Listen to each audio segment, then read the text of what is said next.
Brought to you by Budget Batteries. Budget Batteries offers you the best service and lowest prices on batteries with free battery testing by skilled technicians. 11 Puget Sound locations, online at budgetbattery.com.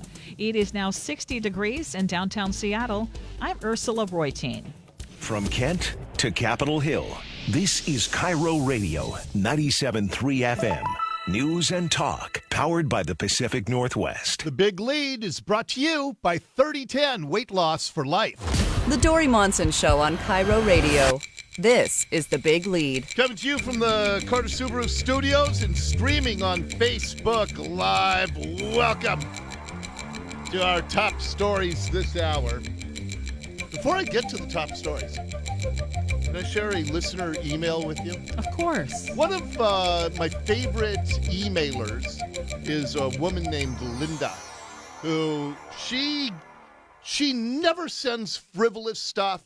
Every time she sends me something, it's relevant, it's spot on for the perspective of the show. It's just, I always know it's going to be valuable to read Linda's emails. That must be refreshing. She's been you don't know how refreshing it is. Oh, man, you don't know. But Linda sent me an email, and like I said, she's been just a long, long time listener, and the subject line was Seattle versus Little Rock. I thought this was just really interesting because I know she's very involved, a member of the community, lives in the city here. Dori, my husband and I just returned from a 3-week road trip. We purchased a car in Chicago, spent a few days with our son at Notre Dame, where he is employed, then headed south to many places we have not yet seen despite our many years of family road trips. We spent a lot of time in Kentucky, Tennessee, Mississippi, Texas, New Mexico, and Colorado. I did not want to come home.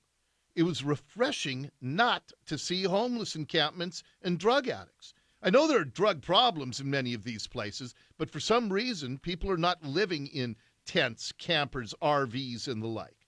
The most poignant time came while driving through many miles of cotton fields in Mississippi. I insisted on getting out of the car and touching the cotton balls that were blooming on the plants. As a Kansas native, I know corn and wheat, but not cotton. As we continued driving, we passed a cotton gin, and my husband suggested we stop and see how cotton is processed.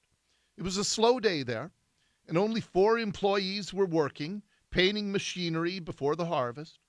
The young man who showed us around was running the business that his grandfather had left his family. An African-American man was listening to us, and when he heard we were from Seattle, he told us he used to play for the Sonics. He dropped lots of names and said after the Sonics, he played on many other teams. In Europe, the Philippines, ended up coaching in Dallas, married a flight attendant, but was now divorced and living in this tiny, tiny town in Mississippi. He had fallen on hard times. His mother passed away, and he returned to where he spent his childhood and could live in her house.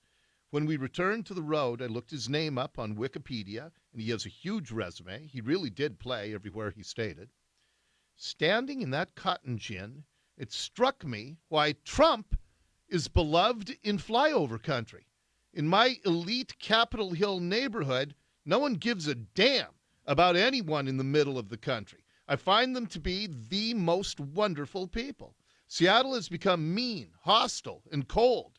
The day after we arrived home, I sent my husband to the farmer's market on Capitol Hill because I can't stand to go there. He came home agitated because he saw 2 men shooting up heroin in front of the Capitol Hill train station.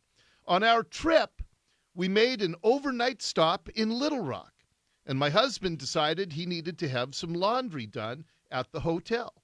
The clean laundry was returned in a beautiful box that could accommodate a wedding dress. I've attached the enclosed note. Can you imagine that note being written anywhere on the West Coast? And she sent me a picture of this handwritten note that came back with her husband's laundry. I love it. Have a blessed night, and may you stay empowered, uplifted, and at peace. I love you, and God bless you in a mighty way. Nene from Laundry. Wow. How cool is that? That is awesome. It is awesome. And I was thinking about that because we were talking, at the beginning of the show in kind of the microcosm where she says that the people in flyover country, they just live a different life and they have been forgotten. They've been forgotten by all the major media that, plays to L.A. and New York. They were forgotten by politicians, and they felt that way. And that, I was talking at the beginning of the show today. The microcosm of this is what's happening in King County right now, where they've passed this gun ordinance, one of the toughest gun laws in the country. And 7 of the 9 King County council members live in Seattle. They don't know anything about what life is like in, Enumclaw and Black Diamond and Auburn. Maple Valley and out Sultan, Snohomish. Yeah, way out there.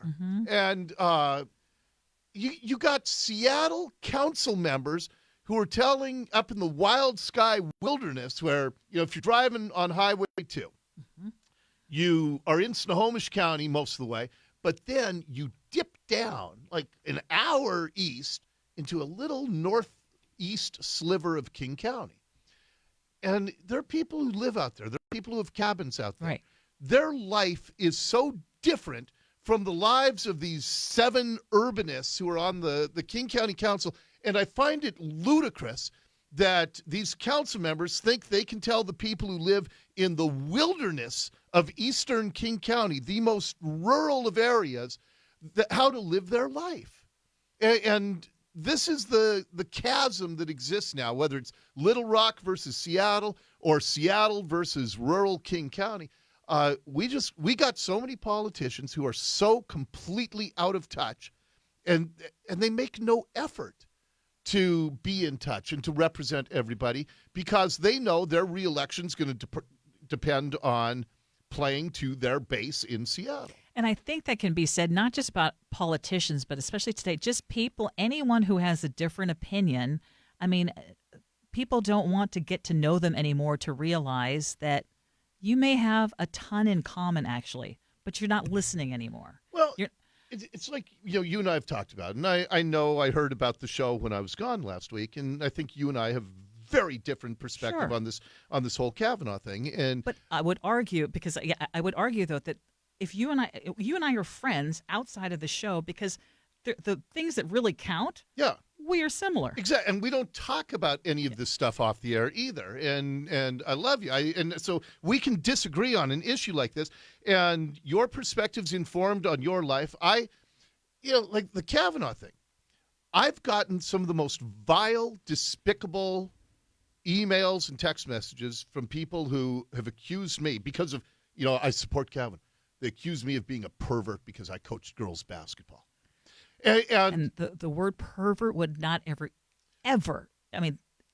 come into my mind to think of you. I mean, you are an amazing role model for women. If we were going to take the word of somebody who sits down and sends an email about who and what I am because they disagree with me politically or socially, and that's where I say, I'm not ready to just take the word of somebody. I mean, and so that's my perspective. And I understand your perspective, and we come at it from 2 different places. But and I think that's the key, though. And I actually got some kind of very negative comments said about me, and I made the decision to actually respond to it. Which that's a mistake. But we got to talk about that one. I know, but I wanted to see, because I wanted to explain to this person, someone who lives down in the South End, who thinks that I have a what did he say? I think a backwards view of the world, because he has pegged me as a liberal. And I try to explain, you know what, a lot of times I will offer perspectives just to give a different perspective, not because I necessarily think this is the way it is, but just to, and it's okay. It's okay. It's okay to have different perspectives without attacking each other. And the thing is, on whether it's that issue or any other, I'm not going to say, I can't work with you, or you're making me cry because you disagree with me. I can't tell you the number of text messages I got yesterday that said that. I can't believe your female coworkers aren't walking out on you. I'm sobbing as I listen to you. And I'm thinking, how pathetic are some people? You hear an opinion that you disagree with, and you start sobbing? That says nothing about my opinion. That says everything about your weakness and your intolerance and all of that. But the one little thing I will say, I mean, and we talked about how rough last week was, and it was rough. And I know that the feedback you're getting is because it's very hard to peel away the politics of what was discussed or what's been discussed, and to look at it just in terms of, people who have their own. Seattle has one of the toughest gun laws in the country. If somebody breaks into your house and steals your gun, if the gun wasn't locked up, you can be fined $10,000. You can go to jail for a year if that gun is then used in the commission of a crime. And Vinny, who I love Vinny. Right. I couldn't disagree more with what he said at this hearing yesterday. I can't believe that I have a locked car home. I keep other things in my house that are important under key. It is incumbent upon you to be responsible when you own a gun. But what this law says, if somebody has the gun in their nightstand and locks the door of their house, and somebody kicks in that door or breaks a window and steals the gun, that the crime victim gun owner can be prosecuted because of a bunch of whack job Seattle Council people, who are on the King County Council, the 7 out of 9. Do you honestly think, though, that would be prosecuted if that scenario was given? Yes, that's the way the law is written. And yes, they have such contempt for gun owners. Absolutely, they would want to make an example of it. And so I'm telling you, so some guy out in Black Diamond, and what Vinny said there was, I lock my car. Well, locking your house should be enough. Now, for me, gun safe. I believe in gun safes. So I just think that it's not up to government to tell me what I must do. I choose to do it out of my sense of caution. But he said, I lock my car. Well, you know what? That shouldn't be enough by this gun law standard. I said earlier, you should have the club on your steering wheel, because if somebody breaks your car and steals it and then kills somebody, that you should be prosecuted. That's the analogy to this gun law. If somebody steals your pill bottle that you talked about and then overdoses on some pain meds, you should be prosecuted because they broke into your house and you didn't have them in a safe. And those examples are as insane as this gun example. But again, what do the people in Seattle, these council members, what do they know about what life is like in Black Diamond, where the response time in some of those northeastern portions of King County, you know what the response time is? What? For police? About 45 minutes. There simply is no police There's a lot of coverage land out there. between houses. And so you tell someone that he wants to have quick access to his gun if somebody kicks in his door in the middle of the night, and maybe he leaves to go to the grocery store for 5 minutes and doesn't put it in the safe, and then comes back, finds his gun is stolen, and he's going to be prosecuted for that. I mean, this is just pure insanity. But this is what happens when you have out-of-touch politicians who make no effort to understand anybody's life other than the people who can reelect them. And by the way, in the case of the last presidential election, a candidate could have gotten elected if she had even tried to care at all about flyover country.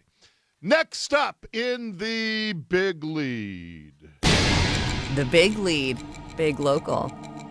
Amazon has announced that it is going to pay $15 minimum wage everywhere in the country, which is going to be a pretty substantial raise for some of their employees, because I think in some parts of the country, their warehouse workers are only making like $8 an hour. Right.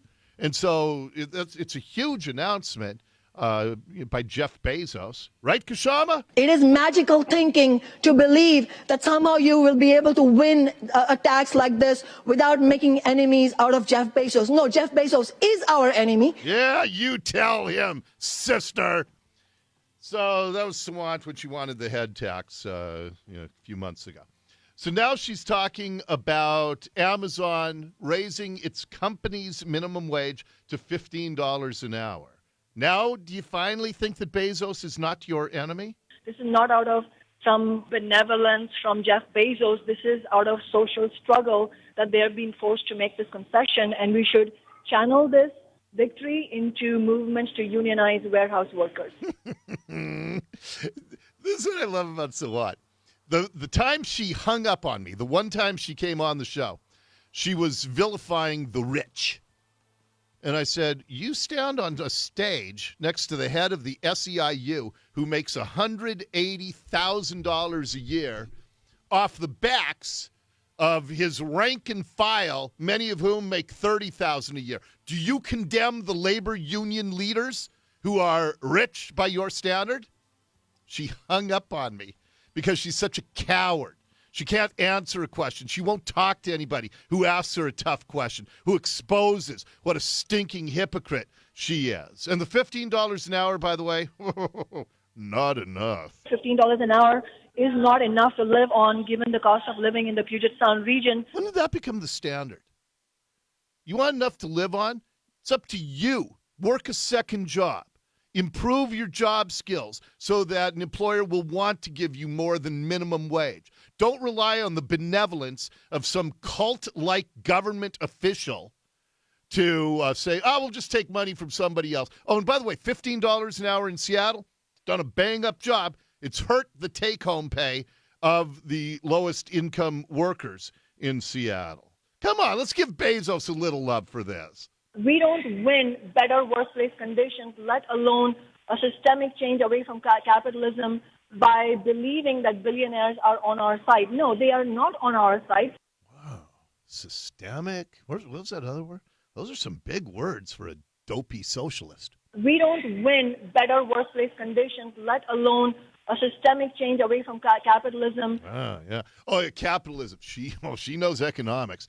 She taught it at a community college, you know. And that is your big lead this hour. The Big Lead on KIRO Radio.